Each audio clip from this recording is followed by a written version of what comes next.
And now the rushing starts. Yes, I am back, guys. I am back with your live review, 012Boku in the spoiler zone, with another live review of our continuation of Fullmetal Alchemist Brotherhood. And I'm coming at you with today, episode 3. I do believe. I'm going to start writing the titles down for you as well. Episode 3, The City of Heresy. And with the City of Heresy, let's just say, a good episode. One that, if you know the original, where Edward Elric and Alphonse Elric go to Lior because they want to see who this priest of the sun god is, Father Cornello. So they follow this thread, thinking it'll lead them to the Philosopher's Stone and to getting the bodies back. So Edward Elric and Alphonse Elric, again voiced by Romy Paku, Ree Kugamiya, or Vic Mignogna, and Maxie Whitehead in English, visit the town of Lior. They're sitting there having lunch. You know, Edward's wondering about Father Cornello. The townspeople tell him about it. He doesn't believe it. You know, he sort of gets fed up with them, starts to leave. Al bumps into radio, or hits the ceiling of the restaurant where the radio was on top. Radio falls over, breaks. Alphonse, demonstrates some alchemy to fix it. Edward Elric announces that they're the Elric brothers, and people are like, hey, I know you. You're the Fullmetal Alchemist. And again, thinking it's once again Metal Alphonse, but it's actually, Edward Elric, and they say the short thing, and much clarity, ensues with the short comment. However, of course, as it continues, we have them automatically going to the church where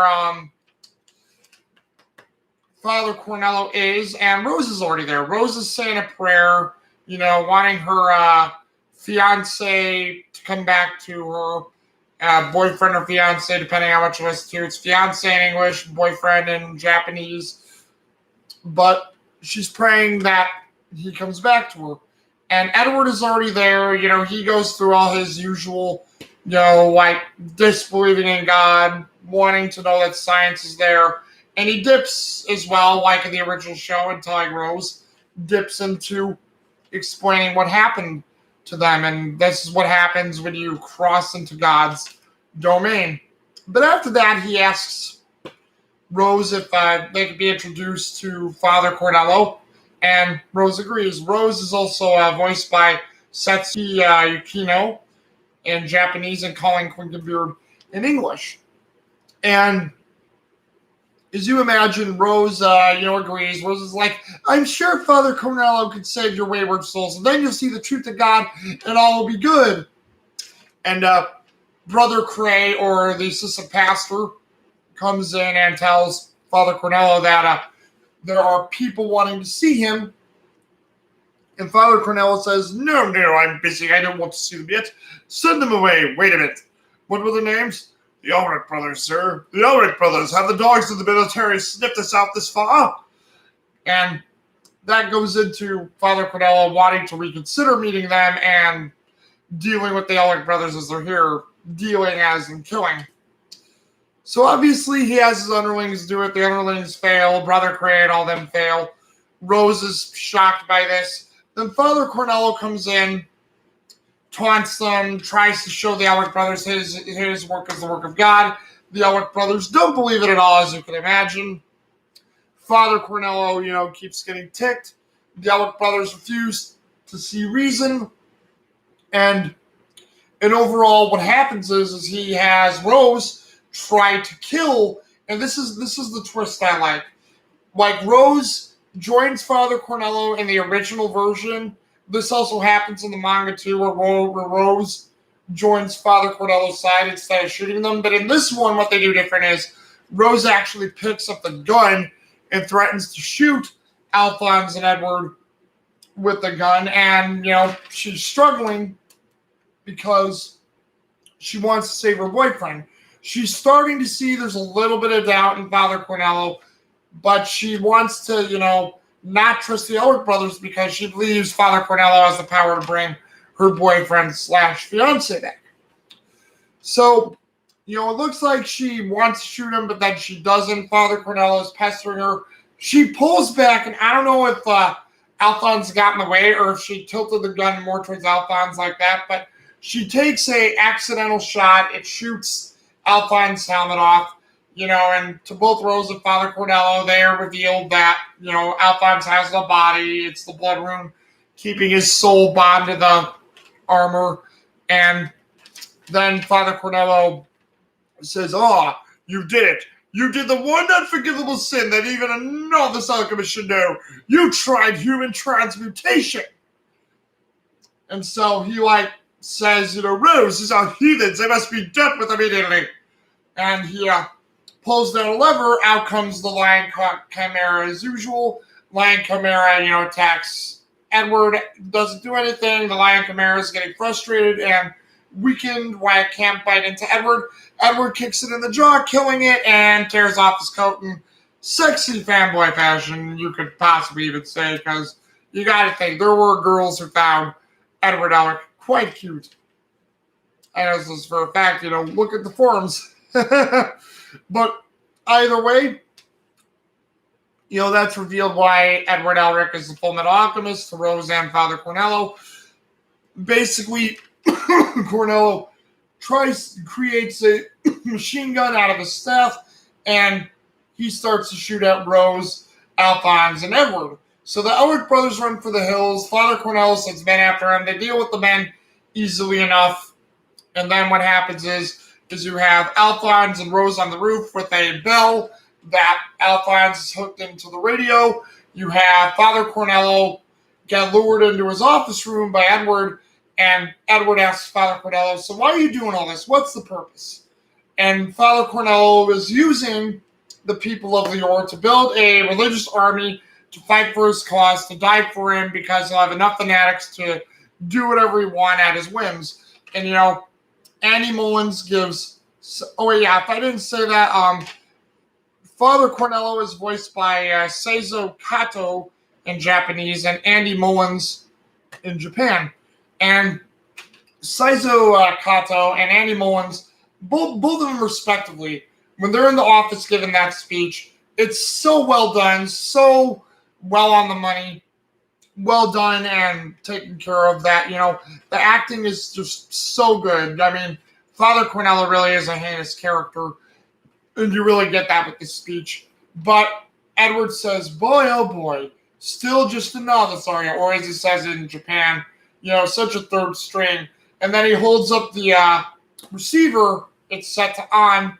Father Cornello looks down, sees the microphone near his feet, and then all of a sudden he's like, "Is that what I think it is?"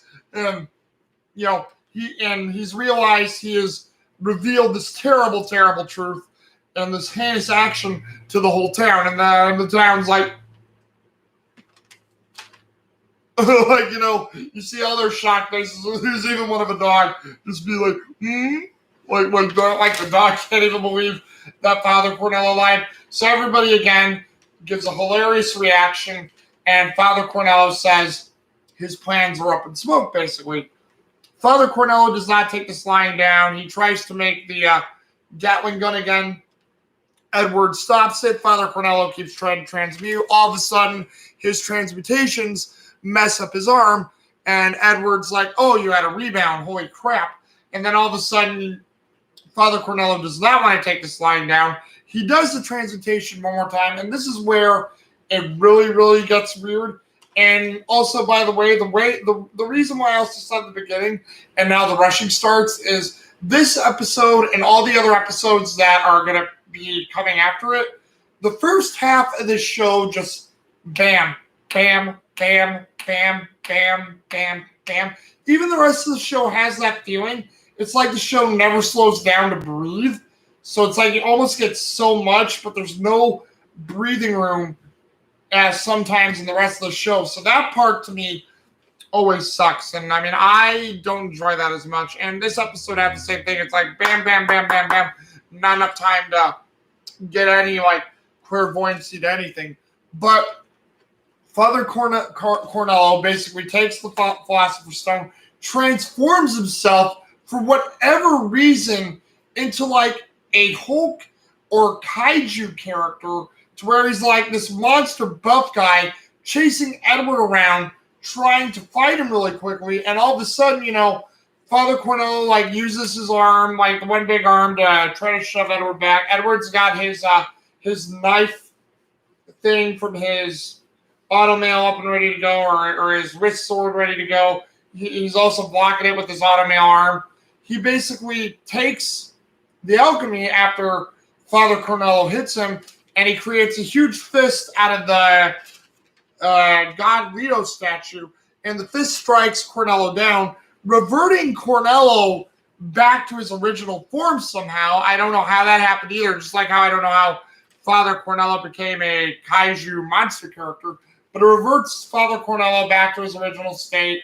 Edward Elric wants the Philosopher's Stone, but the Philosopher's Stone falls from Cornello's ring and just breaks apart. Edward's upset, because the Philosopher's Stone is a fake. He yells at Cornello to get out of there. Cornello screams. All of a sudden, you have Edward and Alphonse outside the Church of Leto, and, Edward says, well, come on, Alphonse. It's a fake. It's not going to help us.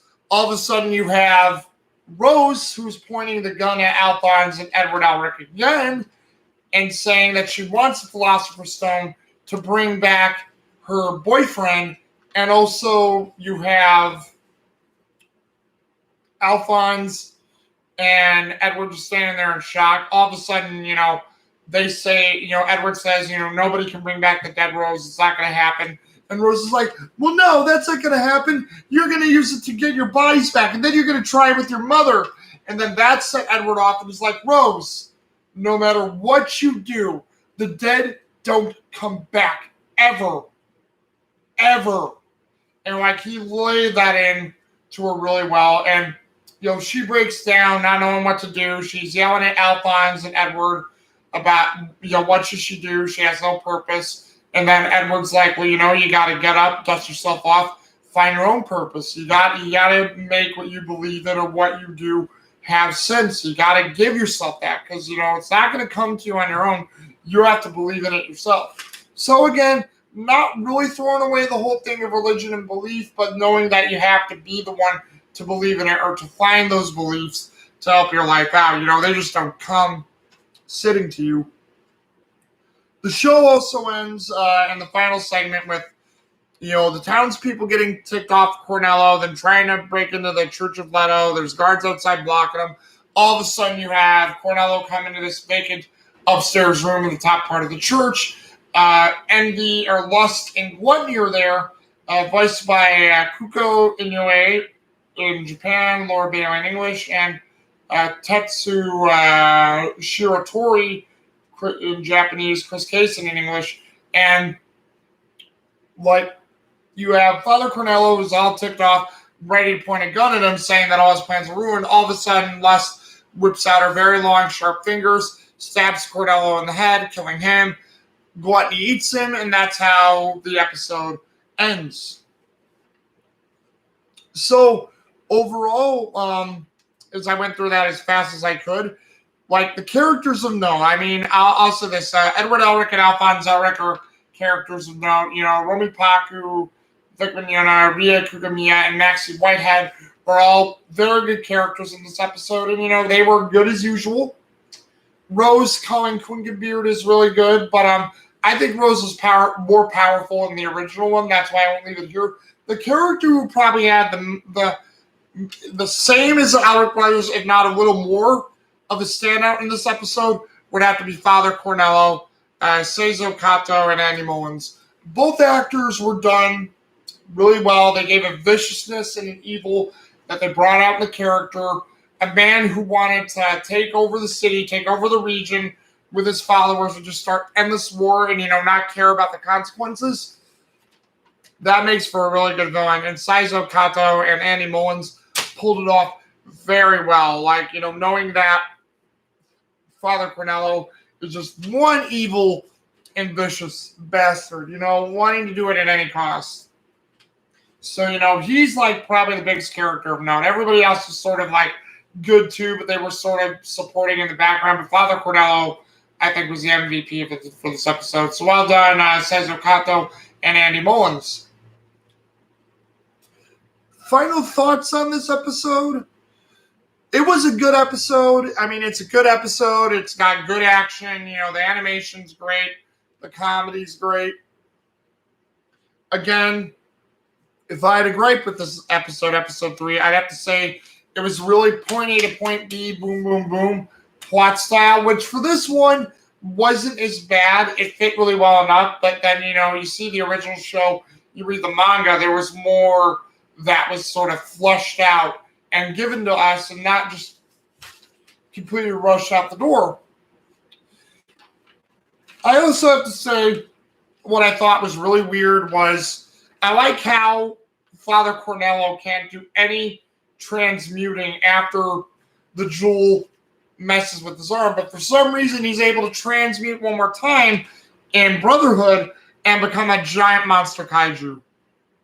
I don't know how he became a giant monster with the Philosopher's Stone or the fake Philosopher's Stone. I don't know how long he could keep that up or what he could do. But to me, folks, it just absolutely made no sense why Father Cornello became a monster-type character. I mean, it really made no sense. Like, maybe he put a whole bunch of power into it. That's what happened. But still, I can't connect the dots too well with that. To that same point,